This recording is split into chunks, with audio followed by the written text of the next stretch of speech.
இது நடிகர் உங்களோட சக நடிகர் வந்து விஜய் அவரும் வந்து இந்த இறங்கியிருக்காரு. ஆமாம். அந்த போட்டியை எப்படி பார்க்குறீங்க நீங்கள்? இல்லை, அவர் ஒரு கட்சி ஆரம்பிச்சிருக்காரு. அவர் இப்போ தான் ஆரம்பிச்சிருக்காரு. இந்த சினிமா படங்களில் ஒரு படத்தில் சொல்கிற மாதிரி, இந்த காதல் படத்தில் சொல்கிற மாதிரி, இந்த சின்ன கேரக்டரு, டாக்டர் கேரக்டரு, வெளிநாட்டு மாப்பிள்ளை கேரக்டரு, இல்லை ஒரு நண்பன், உயிர் நண்பன் கேரக்டரு, அது மாதிரிலாம் அதெல்லாம் கிடையாது. ஸ்ட்ரைட்டாக நம்ம வந்து ஹீரோ தான் சொல்லுவாங்க. அது மாதிரி அவர் வந்து இதெல்லாம் எதுவுமே இல்லை. ஸ்ட்ரைட்டாக சிஎம் நாற்காலி தான்ங்கிற ஒரு கனவில் வர்றாரு. அது வந்து எந்தளவுக்கு அதுக்கு மக்கள் அங்கீகாரம் கொடுப்பாங்க அப்படிங்கிறது ஒரு மிகப்பெரிய கேள்வி. ஏன்னா இந்த தமிழகம் வரலாறு, ஏன்னா உலகத்திற்கே தொன்மையான ஒரு நாகரிக வாழ்க்கையை கற்றுக் கொடுத்த ஒரு பேரினம் இது, ஒரு தேசிய இனம். ஸோ இந்த இனத்தில் இந்த மாதிரியான ஒரு நகைச்சுவை காட்சிகள் நடக்குது. இது மாதிரி நிறைய நடந்திருக்கும். அதனுடைய ஒரு பகுதியாக தான் அதை பார்க்குறேன். அவர் ஒரு நட்சத்திரம், ஒரு பெரிய நட்சத்திரமாக இருக்கிறனால நிச்சயமாக மக்களிடத்தில் அவருக்கு வந்து ஒரு அங்கீகாரம் இருக்கும். ஒரு நடிகராக பிடிச்சிருக்கும். இப்போ என்னையே 100 பேருக்கு பிடிக்குதுன்னா அவரை ஒரு 1000 பேருக்கு பிடிக்காமையாக இருக்கும். அதில் ஒன்றும் மாற்று கருத்து இல்லை. ஆனால் அந்த புகழை வைத்து இத்தனை ஆண்டு காலம் நீங்கள் இந்த தமிழகத்திற்கும் தமிழ் சார்ந்த மக்களுக்கும் தமிழுடைய பிரச்சனைகளுக்கும் எதுக்கு நீங்கள் முன்னெடுத்து வந்தீங்க, எதுக்கு களத்தில் வந்து நின்னீங்க? அட்டண்டன்ஸ் நான் போட்டேங்கிறது மட்டுமே இங்கே வந்து சரியாக வராது. நீ 100% அட்டண்டன்ஸ் போட்டிங்களா நீங்கள்ங்கிறது ரொம்ப ரொம்ப முக்கியமானது. அதுலேயும் முக்கியமான பிரச்சனைகள் நீங்கள் என்ன பண்ணீங்க அப்படிங்கிற ஒரு கேள்விலாம் இருக்குது.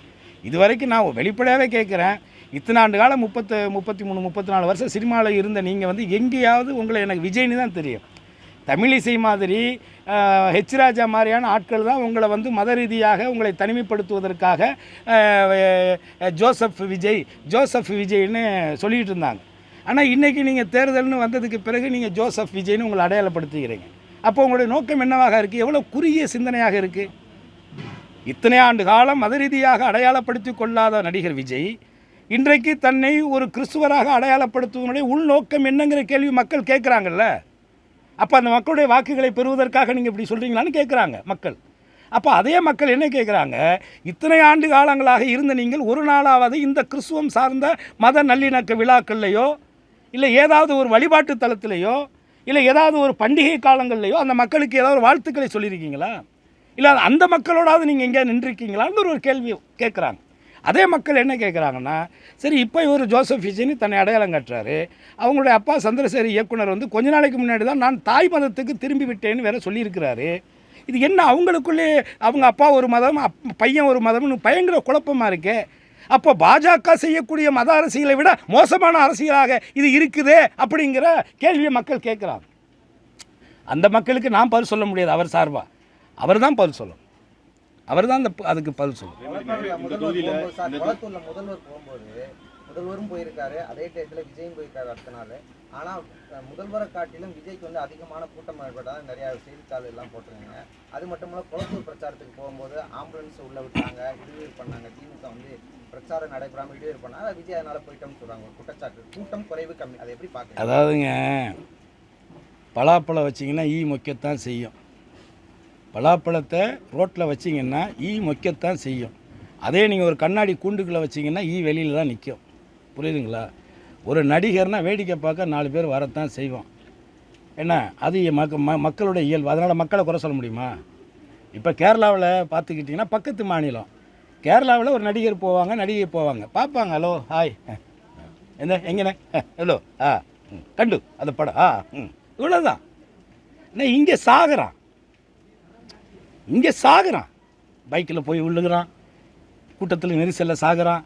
செத்ததுக்கப்புறம் என்ன புள்ள போனால் என்ன இன்னொரு புள்ள பெற்றுக்கலாங்கிறான். இதெல்லாம் நம்ம தமிழ்நாட்டினுடைய ஆச்சரியங்கள். அதனால் நீங்கள் அதை பெருசாக பண்ண தேவை. அப்போ இந்த ஆம்புலன்ஸுங்கிற காமெடி வந்து ஏற்கனவே இபிஎஸ்சி ரெகுலராக செய்கிற காமெடி தான் அது. ஏன்னா அந்த மாதிரி அவர் பண்ணிகிட்டு இருக்க காமெடி அன்றைக்கி பிரச்சாரத்துக்கு வந்துட்டு போகிற வழியில் பாவம் ஒரு சின்ன பையன், வயசு பையன், ஒரு 23 24 வயசு பையலை ஒரு முத்திரையர் சமூகத்தை சார்ந்த ஒரு பையலை சாகடிச்சிட்டு நிற்காமல் கூட போயிட்டாங்கன்னு சொன்னாங்க. நான் கூட ஆஸ்பத்திரிக்கு போனேன். அப்புறம் அதை வந்து நம்ம இதை வச்சுட்டு இதை அரசியல் பண்ணுறோம்னு கீழ்த்தரமாக பேசிடுவான்னு சொல்லிட்டு நான் திரும்பி வந்துட்டுருந்தேன். ஏன் சார் அந்த கூட்டம் முதல்வருக்கு வரலைன்னு நினைக்கிறேன்? எந்த கூட்டம்? வந்த கூட்டம் அவர் சொந்த தொகுதியில் அந்த கூட்டம் வரலையே. ஏங்க இப்போ கூட்டம் ஓட்டு தாங்க வாங்கணும். கூட்டத்தை காட்டி என்ன பண்ண போகிறீங்க? இப்போ கூட்டத்தை காட்டி என்ன பண்ண போகிறீங்க? நான் தான் முதலே சொல்லிட்டேன், கரகாட்டத்துக்கு கூட கூட்டம் வருதுங்க. கரகாட்டம் இருக்குல்ல, நம்ம லோக்கலில் கரகாட்டம் ஆடுறோம்ல, அதுக்கு கூட பார்க்குறதுக்கு கூட்டம் வருது.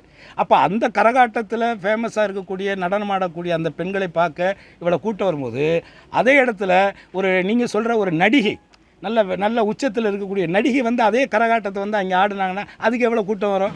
அப்போ நீங்கள் பாரம்பரியமாக இத்தனை வருஷமாக ஆடிக்கிட்டு இருக்க இந்த நாட்டிய நடன பெண்மணியை பார்க்க வந்த கூட்டத்தை விட நடிகை வந்தவொடனே இவ்வளோ பெரிய கூட்டம் வந்துருச்சே அப்படின்னு மிகைப்பாக பேசினா இது என்ன இது?